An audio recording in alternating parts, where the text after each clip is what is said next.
Hi, everybody. Welcome to the Jimmy Dore Show. Next live Jimmy Dore Show, October 12th. That's a Friday night in Burbank, California. Link for tickets right there. I'm here with Ron Placone and Steph Zamorano. Hi. Hi, Jimmy. Hello. Okay. Ron's going on tour in November. Where are you going to be? Yeah, November I'm going to be in Sacramento, San Francisco, Austin, Texas, and Pittsburgh, Pennsylvania. Tickets available now at ronplacone.com. Fantastic. There's a strike happening.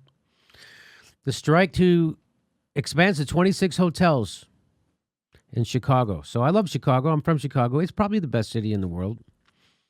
So now they have a hotel strike, which, good and bad. It's good to see workers coming together, uniting for a purpose, for a clear goal. It's bad that they have to. Thousands of housekeepers, doorman, cooks, bartenders at 25 hotels across downtown Chicago have been striking since Friday to demand year-round health insurance as they negotiate new contracts. According to their union, Unite Here Local 1, it is the broadest coordinated hotel worker strike the city has seen. That's nice. The union had warned for weeks that it might call a strike at 30 hotels where workers' contracts were due to expire on August 31st. Some 6,000 workers are covered by those expired contracts. Now that Cambria has joined the strike, bringing the number of affected hotels to 26. It leaves 4 hotels with expired contracts where workers are not yet striking. The Fairmont Chicago, Hotel Raffaello, Park Hyatt Chicago, and Tremont Chicago at Magnificent Mile. Park Hyatt has that nice restaurant we like to get breakfast. The union says it called the strike to demand year-round health insurance for hotel employees who get laid off during the slow winter season. So Chicago's tourism is booming, and in the summer months, their hotel occupancy is sky high, and they do better than the last year all the time, and then what happens is that slows down in the winter, and then they lay off their employees. So their employees who work for them and make all their profits for them, then they screw them over in the winter. So then they don't get health. So when they get laid off, they don't get health care anymore. And they have to wait. Like if they have treatment, they have to wait till they go back to work. And these hotels are hugely profitable. And the unions are like, that's not right. And so that's what they're striking for. Several hotels, including Marriott International and Hyatt Hotels, have expressed disappointment that the union called the strike so early during contract negotiations and say the sides have not reached an impasse on any issue. Well, that's good. They haven't reached an impasse.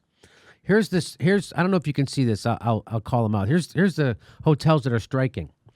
Hotel Blake, never even heard of it. Hyatt Regency McCormick Place, the Inn of Chicago, JW Marriott, Kimpton Hotel Allegro, Kimpton Hotel Palomar, Kinsey Hotel, Millennium Knickerbocker, Ambassador of Chicago, Cambria Magnificent Mile, Crown Plaza Hotel Metro, Doubletree Chicago Magnificent Mile, Drake Hotel, Hampton Inn, Homewood Suites Magnificent Mile, and Hilton Inn, Holiday Inn, Mart Plaza, and then Palmer House, Ritz-Carlton, Sheridan Grand, the W at the City Center, and the W at Lakeshore, and the Warwick Allerton, Weston Michigan Avenue, Weston River North, and the Wyndham Grand.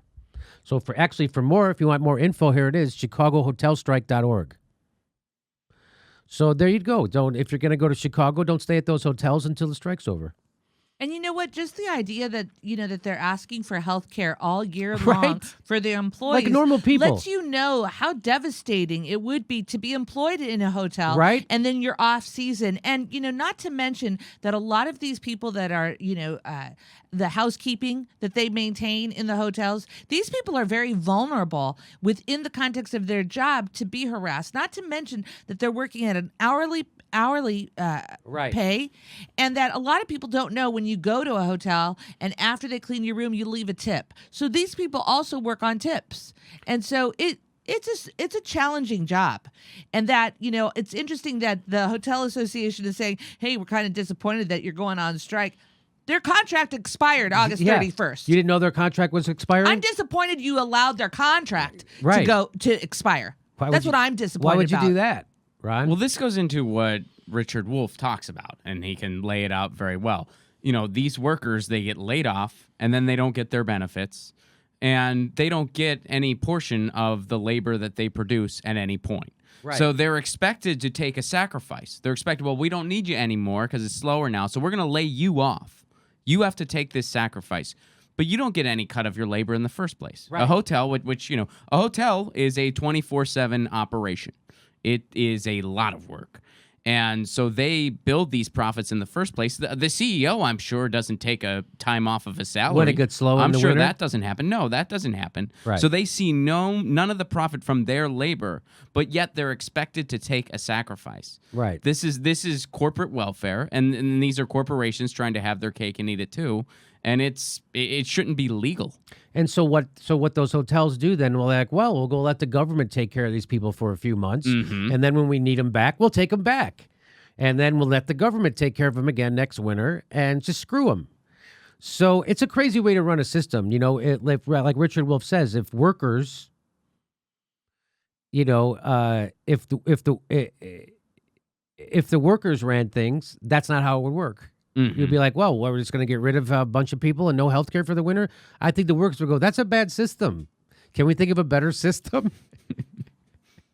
So, it's just like I love that interview with Dr. Richard Wolff because he talks about, when a company is going to move to another country because it's cheaper labor, the town doesn't get to decide. Like that could screw over a town.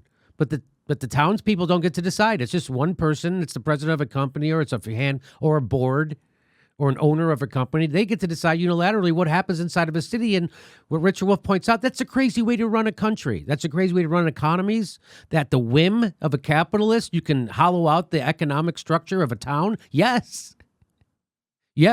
And now you see towns all over the place bending over backwards to give tax breaks to Jeff Bezos, who's the richest guy in the world. So he'll come build a factory or a service center there that exploits people and gives them horrible wages. So they got to give them tax breaks for that. That's what's wrong with having one guy or one capitalist, an owner, or a handful of people run your economy. It doesn't work for the interest of the overall. That's why people like socialism, because it actually is about working for everyone, not just a handful of people. Okay. And I just want to add one more thing. When these people go on strike, it has to be terrifying to go on strike, by the way, that you don't know what the consequence of the strike would be. Think about and you know what, to also think that there's not going to be repercussions when you return to your job, that they're going to want you to return to your job. So to me, I stand with union members and I stand with you on strike, and, good luck. Good luck, because you're standing up for what's right. A livable wage. I agree. It is scary. Can you imagine those people, the lowest rung of the ladder over at that hotel, and they have to strike because they can't get health care in the winter. Can you imagine that? And then they have to go risk their jobs. It's unbelievable. It's a bad system we have in America. Thanks for watching. Please make sure you're subscribed. Even if you think you are, you're probably not. It only takes a second to check, and then you have to ring that bell so they send you a notification when we drop a new video. Otherwise, they won't tell you when we drop new videos. And if you like our show, please help support it. Become a patron. We give you hours of bonus material every week, and we give a live stream. We do a live stream every Saturday at 2 p.m. Pacific time when you could ask us questions and we answer them back. Thanks for your support.